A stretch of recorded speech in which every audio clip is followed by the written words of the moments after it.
The de Havilland Aircraft Company. They started off making the Tiger Moth, which was a biplane that, because of its simple design and easy maintenance schedule, became the ideal plane for training pilots. That turned out to be extremely useful with the approach of World War II. Then, in the 1930s, they designed the Fox Moth, which was one of the first passenger planes, and it was relatively affordable for the time. Then, during World War II, they also designed the Mosquito, which was one of the fastest planes on the Allied side.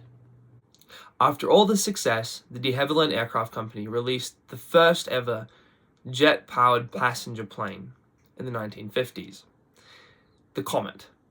And of course, like the other ones, everyone assumed it would be another home run.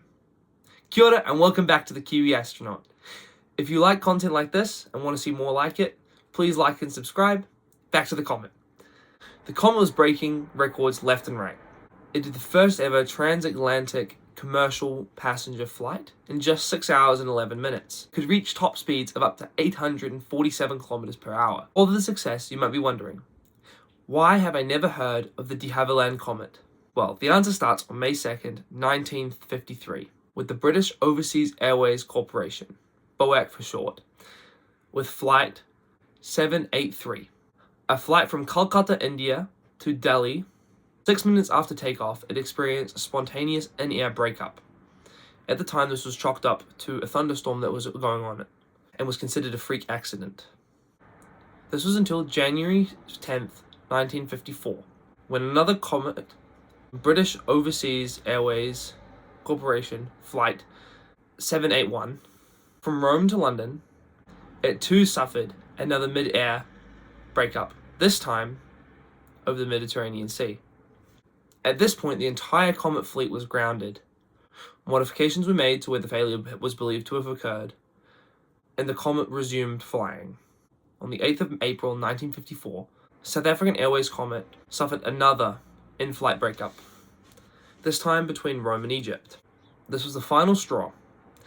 The Comet's airworthy certificate was revoked until further notice. There were two investigation teams that were put together to discover why the Comet was breaking up. The first was the Abel Committee Court, who worked alongside the Royal Navy to locate the wreckage of BOAC Flight 781, the one that crashed over the Mediterranean. At the same time, the Conan Committee developed something called the water torture test. This test was designed to help simulate the effects of multiple cycles, which is like when the cabin pressurizes and then depressurizes, basically to try to recreate the in-air breakups in a controlled environment, so they're able to figure out what the cause of the breakups were. The lovingly named water torture test actually really clever. Here's how it worked. They took an actual comet that had been working and flying, and they noted down how many cycles it had done, so how many flights total it had done over its lifetime so far. Then they put it in a giant tank of water, and then filled up the water, completely submerged the plane, and then quickly evacuated all the water. This acted to kind of pressurize the cabin and then depressurize the cabin rapidly, and that would be one cycle. This was to simulate the same stress that the plane would be put under in a single flight or a single pressurization. The process over and over until eventually the Comet failed. The aircraft they used went through a total of 3,057 cycles before it failed. The Comet had done 1,221 in-flight cycles, and then 1,836 simulated cycles. Then, on the 1,836th cycle, catastrophic failure occurred. The cabin rapidly depressurized and ruptured. This gave the investigators clear evidence that they needed to identify the point of the failure. At the same time, the team working to recover Flight 781 to find the wreckage, reassemble the flight, and identify the point of failure was working tirelessly to do so. Both teams resulted in a similar conclusion. Before we can dive into what they discovered, we'll need to discuss stress and strain, another really super important concept for this story. Stress itself is an invisible reaction we see inside of a body, and it is a reaction to forces that are applied externally. So it's how forces are spread across an object internally. We can't see them. What we do see is strain. Strain is the external deformation whether it be permanent or temporary, caused by an outside force.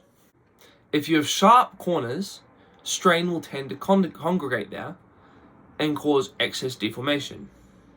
Same way as if you pour water into a rectangular or a square container, it will slosh up in the corners because all the water going in one direction and then in the other direction, they all end up in the corners. And it'll congregate there. So now imagine a rectangular object in tension. So that's where it's being pulled apart, where it's being stretched both horizontally and vertically, will congregate in the corners. It means the corners will experience more stress and be more likely to crack. But if you round the corners and make them curved instead of sharp, strain spreads more evenly across the total perimeter of the body, which reduces the chance of failure. So if I show you the original Comet design, would you like to take a guess as to why the Comet failed and would keep rapidly depressurizing and causing in-flight breakups? If you have a guess, leave it in the comment section below. I'll give you a few seconds to do it. Right. If you guessed it's because it has rectangular windows with sharp corners, you're right. Because of the repeated pressurization and depressurization, so the window going under tension, it caused microfractures to accumulate in the corners of the window because it is a stress concentrator and it concentrates in the corners of the window. This meant that eventually the cracks would just grow big enough that eventually the window would break open while the flight was being pressurized, causing the in-flight breakups. The window would break, causing rapid depressurization, and was the cause of the spontaneous in-flight breakups we were seeing before. Even though the reason for the Comet's failures was eventually found, de Havilland never really recovered from the Comet crashes, and that's why we don't hear about them today. However, their legacy still lives on.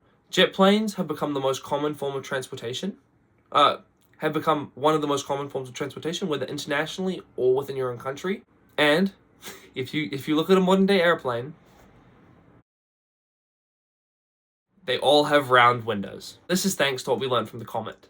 Beyond that, the Comet disasters also taught us how to better test aircraft and test them to failure, so we can develop better maintenance schedules and know when it is going to fail so we can fix it before it does. This helps us prevent similar failures from occurring today. What other hidden features in planes do you think exist because of disasters like this one? If you have anything else you'd like me to talk about, please leave it in the comment section below.